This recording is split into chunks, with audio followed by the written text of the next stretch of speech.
Hey, what's up, guys? Welcome back to Snap Change Media. I'm Brandon Jacobs, and I am at the launch of the Isuzu South Africa MU-X.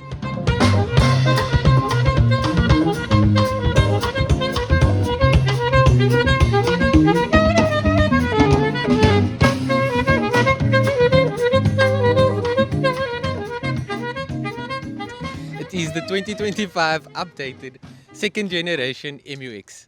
What is the MU-X? It is an adventure-ready 4x4 SUV that comes in 2x4 as well.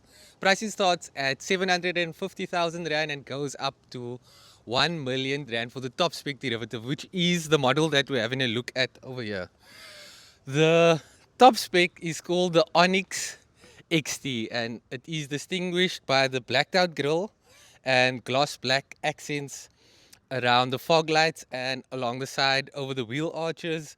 The rims are in black 20-inch alloys, and so is this little side vibe over here. It has the XT badge as well. Mirror caps are also in gloss black with an integrated indicator in it. Roof rails are in black as well.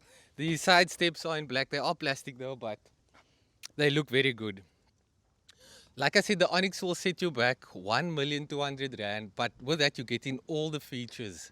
It has been updated, like I said, with new aesthetics, and under the skin, there is a new suspension setup. Well, it's not new, it has just been tweaked a bit. So the shock absorbers in the front and the rear are wider, bigger, giving a better dampening feeling. It has double wishbone suspension setup in the front and multi-link in the rear, and it's built on a ladder-on frame chassis, so it is robust, just like the D-Max. This is the LSE derivative. That is the Onyx top spec derivative, and you can tell the difference by the blacked out accents on the grille and on the mirrors, as well as on the wheel arches. But this is the LSE derivative. You can tell by the new grille in the front, new LED daytime running lights and headlights have automatic functionality. Roof rails are also black, and then at the back, new rear lamps as well in the rear. Top spec derivative. This is a black on black one, so you won't be able to see that so nicely, but very aggressive looking vehicle. What do you guys think of these rims? So you get keyless entry, color coded handles, nice finishing, good build quality, red stitching, soft touch materials, ambient lighting, nice plastic bits. These are the controls for the windows and for the central lock-in. Controls the electronic mirrors, and then cup holder, nice finishing over there as well. Some buttons over here for the rear fan, that's to open the boot at the back, and to put the boot lid opening, the hands-free boot lid opening. And then this is the steering wheel. So new build quality on the steering wheel, a lot better than before. It also has the new button over here, so if you just hold that in, it switches off the driving aids and it stays off. That is very cool. It's a new infotainment system over there and new driver display. Let me just switch on this car so you can see what it looks like. Push to start.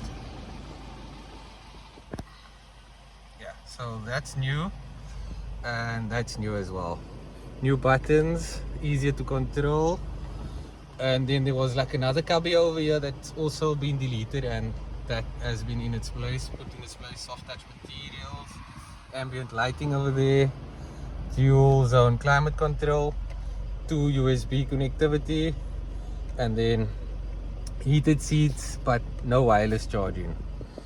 Shift on the fly, you can change it into 4 high or 4 low, and then diff lock, hill descent, traction control, parking sensor button, and auto hold on the electronic handbrake. Nice storage space over there, 2 cup holders, another cup holder over there. Let's put off. And yeah, these leather seats, very comfortable, very nice, and they are softer. Also been upgraded, some nice detailing on the stitching. Jump into the back. There's also 2 more USB Type-C ports, ambient lighting, the air conditioning vents are up top, and that's where the controls is, and then the rear seats are at the back, which are folded sit down at the moment. Again, very comfortable, nice and spacious, and nice cup holders as well. Beautiful.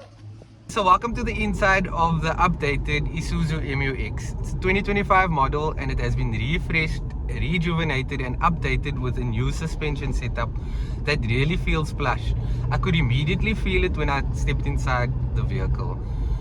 It has bigger diameters on the shock absorbers, so dampening system has been upgraded and you can feel it, especially at higher speeds. Later on we'll be doing some off-roading and I'll show you some clips of that and I'll let you know what it feels like. It has the same powertrain. It's the 3-liter turbocharged diesel engine, very reliable. It's pushing out 140 kilowatts and 450 newton meters of torque via a 6-speed automatic transmission, sending through the part-time 4x4 system. It's part-time because you're able to switch it into 4 high or 4 low on the fly.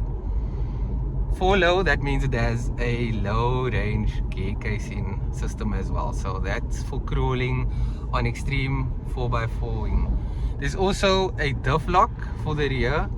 The steering is the same, it feels nice and lightly weighted.